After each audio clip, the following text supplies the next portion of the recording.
Okay. Now, as I said, this a lot of the stories may not have a happy ending, and you're going to actually hear something which may actually horrify you.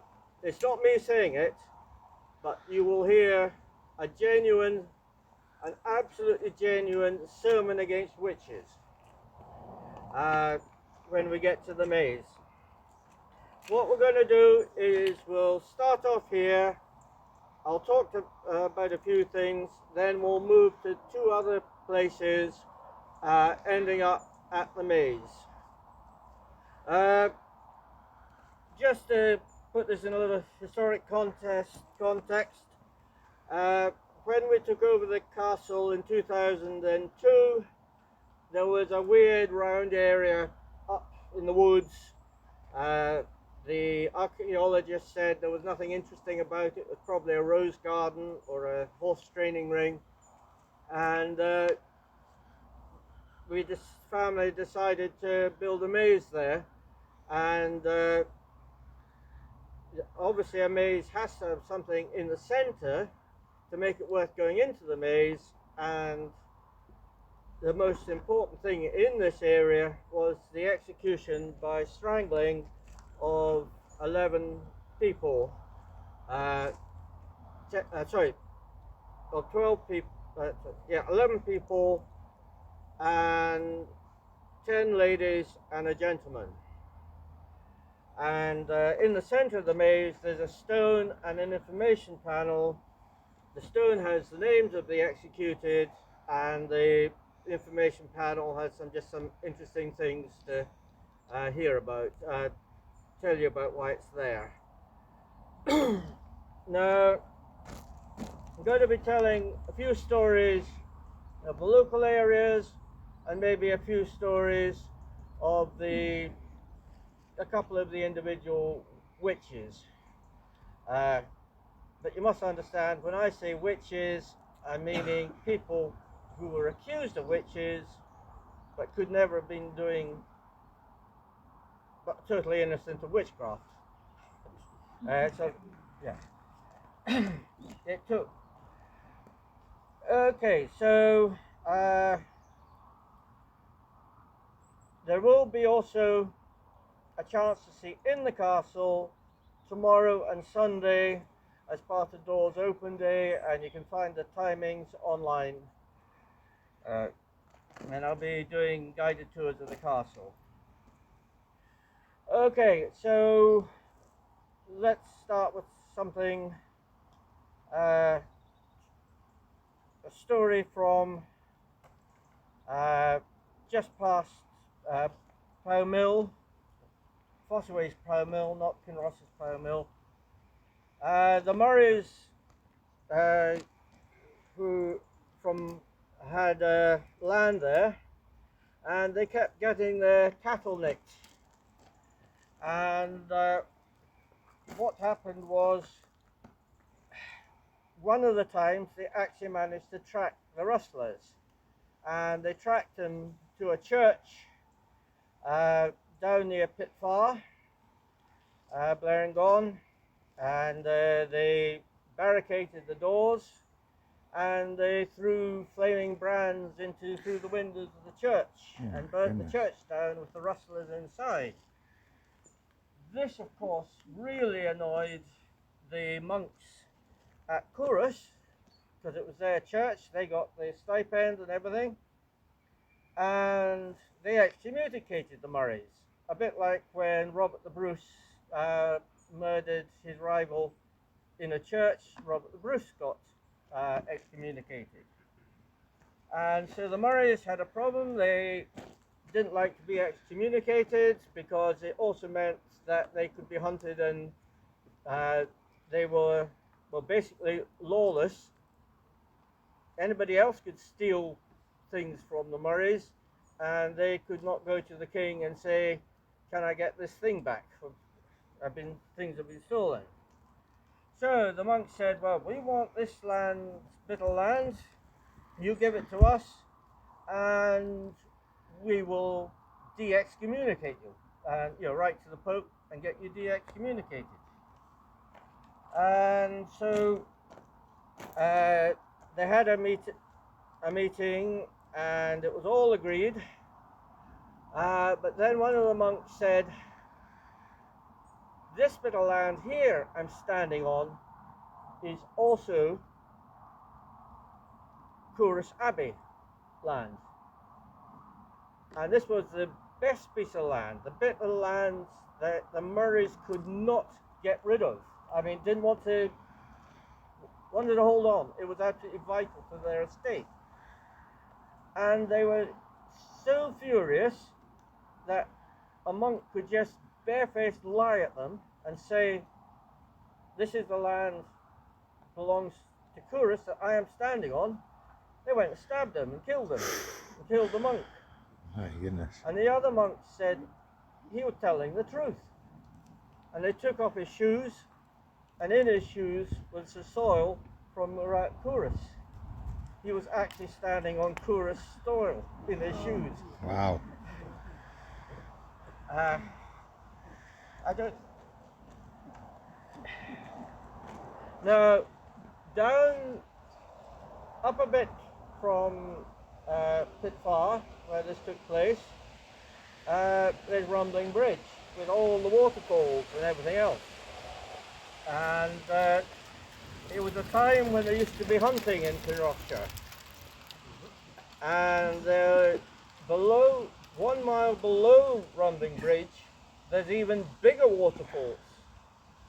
And they were hunting around there, and there was this really, really crafty fox. And it would always run towards the waterfall and then vanish. They could never find it. The dogs could never find it. They tried going the other side of the waterfall to cut it off, and no, they could never hunt this fox.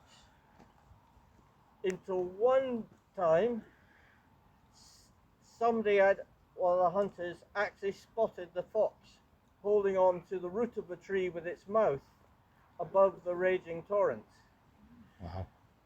So the hunt went away because there was no point in hunting, a fox doing nothing. No point in hunting a fox that's not running away. But before the next hunt, they took a saw and they cut off the root. So the next time they hunted the fox, it ran towards the waterfall, made a leap to grab the root. It wasn't there, and plunged to its doom into the Devon. Oh dear. Okay. Now,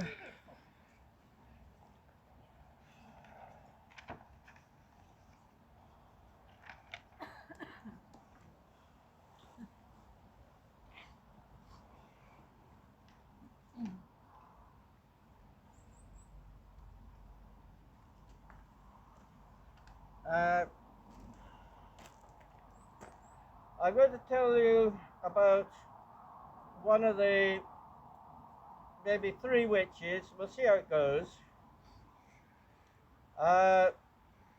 This witch, Agnes Muir, first one in the session as part of the assizes to be tried.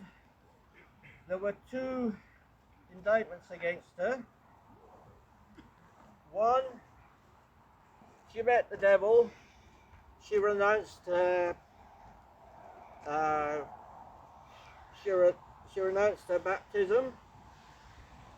She renounced her baptismal name, and she took on a different name that was given to her by the devil. Now, there was also another indictment against her that I don't know if people here can see a roof just over that hedge. That's South Kilduff. And she had a bit of land at South Kilduff. It's one of Lucinda Russell's racing stables at the moment. Now, she actually She had this small plot of land amongst a bigger plot of land owned by the farmer at South Kilduff. And yeah, she knew what she wanted. She knew her stuff, and she didn't respect the farmer's ability to farm, because actually I think she did actually know land and soil better than the farmer. And she went to him because she couldn't do all the labouring work. You know, she commissioned him to sow and fertilize the fields. And she went to see him and said, I would like you to put lime on the field. And he said, nah, it doesn't need it, it's fine. And she said, oh yes it does. And he said, you know, it's not, we would now say the soil is getting acidic and needs lime. If you see farmers in the spring and you see big clouds of white dust coming from behind their tractors, white dust, that's crushed limestone.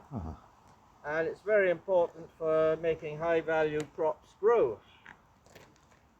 The only thing you can really grow in acid soils is heather and rhododendrons. Maybe some potatoes. But if you want to grow peas, flax, lint, oats, barley, which you could grow even then here, you need to lime it. And they had an argument, and the farmer falls down. And he's taken to bed, and the entire half of his body is paralyzed. He had a stroke. Yeah. But the family thought, maybe this is a good way of getting hold of the person's land, the lady's land, Agnes Muir's land. So they brought a charge of witchcraft against her. Oh my. A proper doctor had actually gone to the court and said, yeah, I think this is a stroke. And if he was dead and cut him open, would see bleeding in the brain. But it didn't happen. They questioned, and she was put to the questioning.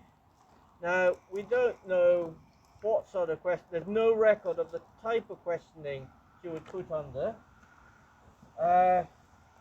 There's certainly no record of torture, of physical torture. It could just be by those 4 ministers, the owner of the castle, his bailey, and the school teacher, all questioning her. And that's what happened to all the others as well. So they probably took turns. She probably had absolutely no sleep and ended up with this also admitting to meeting the devil, etc., etc., etc. So there were another 2 ladies also tried at the same time, because they got in Alexander Coble of Blair, and he was a magistrate who had been appointed by the Scottish Parliament to go around and be chair of assizes. And there were 3 other ladies. They were sentenced to be strangled at Lamblair's, which is just past the recycling point at Crooked Devon, and their bodies then thrown on the fire by the common hangman. And actually we think there were 3 hangmen, well 3 because there would be what you call the bailiff of the court. You know, the person who does the heavy work, make sure prisoners don't escape. And they were called dempsters.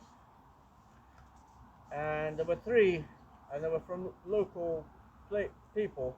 And probably there were 3 because there were so many witches at one point. They might have actually been a family member of another witch. So the dempsters would strangle the people and the bodies thrown on the fire. It was very important that there was no trace of the body after the execution. Okay, now we're going to go for a walk down that way to an old ruin, and I'll tell you a few more things there. We'll then be going to an old dupet and up to the maze. The chairs can just be left here, or if you think you need a chair, can you ask someone younger and fitter to carry one up? Carry one. So did you know that there's still relatives of the hangmen, of the doomsters living in the crypt? Did you know that? No. No. How amazing is that? So this all took place 300 odd years ago. Okay. And still today, the descendants of the people involved still live in the area. Which is pretty amazing, isn't it? Not all of them. Most of them, I guess. Just have a look about here. What a venue, eh? It's cold. Is it? Well, the sun's going down. It's gonna get The chilly. sun's going down. Oh, yeah, what we have for dinner? What would you like for dinner? Good question. Oh, look. There's some peacocks down there. Yeah, actually, I think that's a peahen. A peahen. Oh, wow, look at that. You can see the tails in blue. Oh, can you? Wonderful.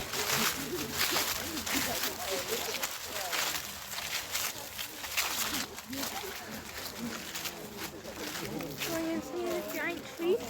That one is massive, isn't it? I mean, look at the size of it. Incredible. Did you like that one?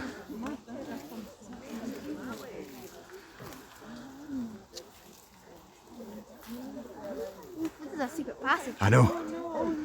Let's go through the secret passage. I don't think I've ever been in this passage before. I don't think we've been to this bit, no. Mind your head shut. I'll try my best. Bumping you everywhere I go these days.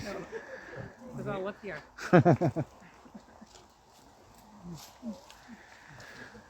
Oh wow. Check it out. What do you think of this, Chloe? It is amazing, isn't it? Tree. Tremendous.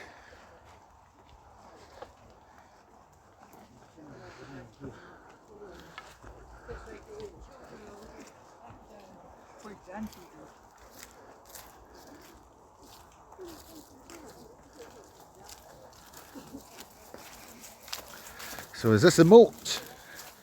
What's this down here?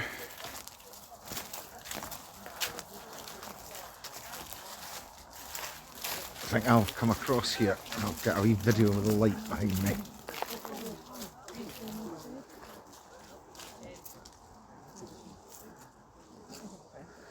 It looks really weird seeing still water in this kind of volume. It does, eh?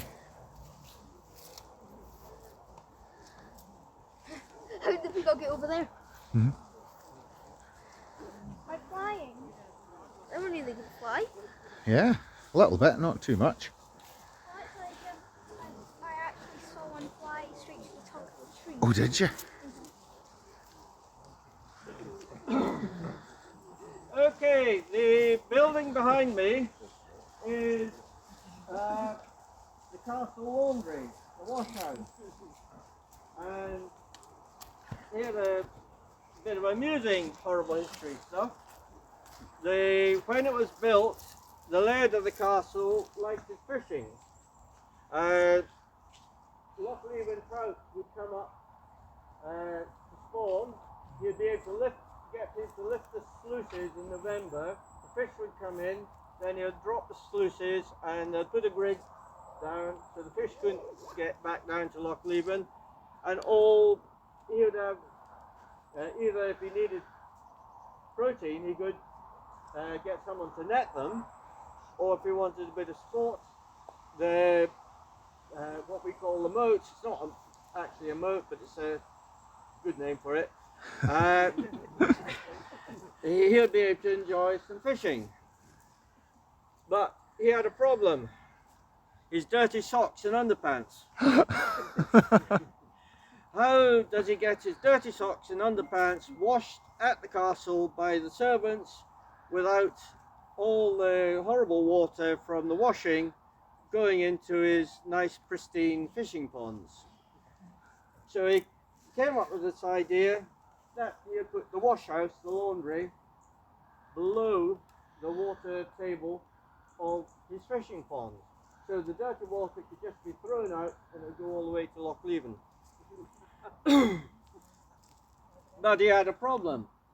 It was in his garden. So he had to actually make the laundry look nice. And the nearest of those square stones is actually a chimney. It should have 5 on the top, but no, that is the chimney of the wash house. Now I'm also going to tell you why that has a connection to crossroads. Anyone tell me what crossroads are for? In relation to what I'm talking about. Burying people who have been executed but they're not witches.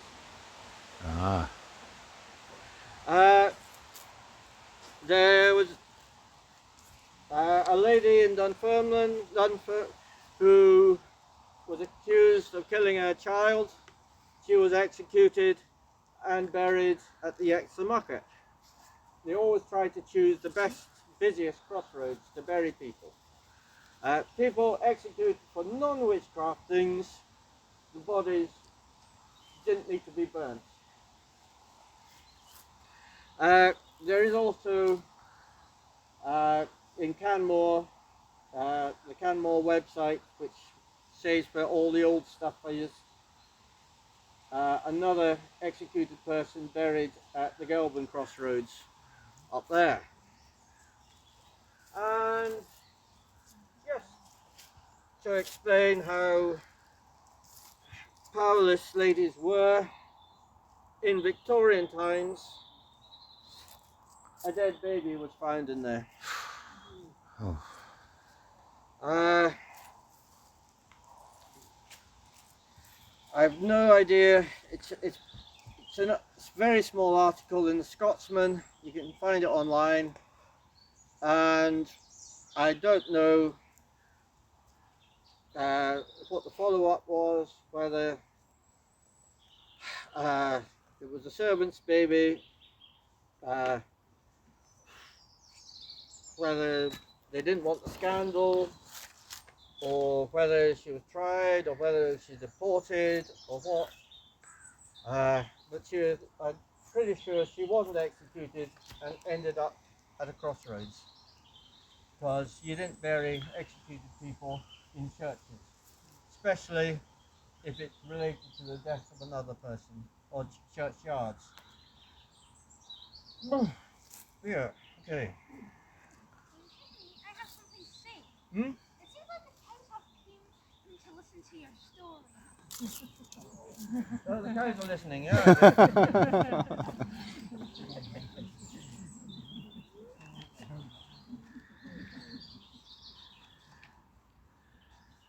All right, a slightly nicer one, but still involves the ghost, the death. Over there, the person who built the castle was called Ian Halliday, and the grandson who sat on the assizes was William Halliday. But when Ian Halliday was building the castle, he had a bit of land also by the Gelban Crossroads, or, well, actually not by the Gelban Crossroads, down the hill a bit, where there's that little paddock that's always full of polo ponies. That is Crooked Eben's nearest ghost. As far as I know, unless anybody knows one closer. Tullibole, for some strange reason, doesn't have a ghost. And it was all to do with the fact that Tullibole is halfway between Falkland Palace and Stirling Castle. It's a day's march from Falkland Palace to here, and a day's march from here down to Stirling Castle. So the kings and queens of Scotland, when they're moving between their two premises, would always have to camp somewhere nearby. They were very reluctant to stay in a strange castle, because strange castles can have secret passages, other sort of weird stuff, layers, lugs.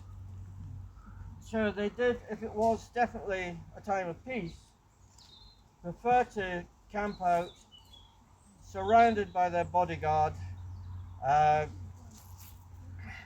who they all trusted. But they would visit the nearest laird for a bit of entertainment and partying. And actually that could be one of the reasons Tullibole is here, because by entertaining the king in a good way, you could probably get a government contract. And one of the bits of entertainment was a retainer called Kelty, a servant of the castle, and a bodyguard of the king or queen or prince or princess, we're not sure which royalty it was, had a drinking competition. And this is written down by the local minister, so it must be true, in 1790.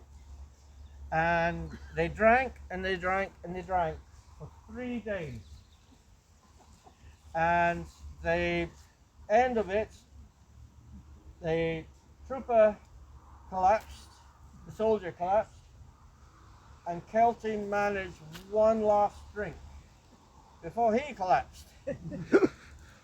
When Kelty woke up, probably with an absolute terrible hangover, he discovered that the trooper had actually died of his drinking.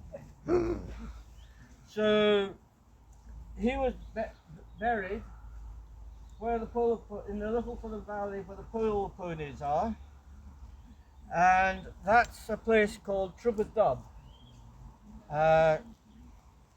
And there is a saying, used to be an old saying in Scotland, the last drink of the night was Kelty's men's. Kelty's last drink. And we may come across the Kelty family again. Okay, we're going to go to a curing place where you've got